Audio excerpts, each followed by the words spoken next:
দাদা আমার মাইলেজ বেশি লাগবে, কোনটা ভালো হবে? কোনটা ভালো হবে একটু বলো। 4 কিলোওয়াটটা বেস্ট হবে। তোমার কত চাই? 200 চলে যাবে গাড়ি, তুমি যদি চালাও না ওরকম গাড়ি 200 চলে যাবে।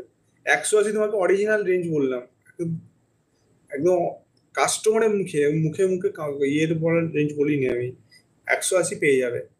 কোম্পানি 4 কিলোওয়াটে কত ক্লেম করে? 242 ক্লেম করে, আমি তোমাকে 180 বললাম। আমি তোমাকে অরিজিনালটা বলেছি। 280 ক্লেম করে। আইডিসি, আইডিসি কত? আইডিসি একটা ওয়েট থাকে, একটা কিলোমিটার 30 কিলোমিটারে 30 কিলোমিটার স্পিড থেকে 70 ওয়েট থাকে, তখন আইডিসি বেড়ে তোমার 242 আইডিসি বেড়ে।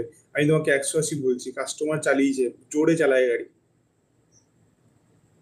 242 কখনো 200 200 পাবে যদি ব্রেক ব্যবহার ঠিকঠাক সেট থেকে 200 পাবে। কিন্তু 242 কখনো বলবো না 242 ক্লেম হবে। এখন যারা যারা মনে হয় যে হ্যাঁ বুকিং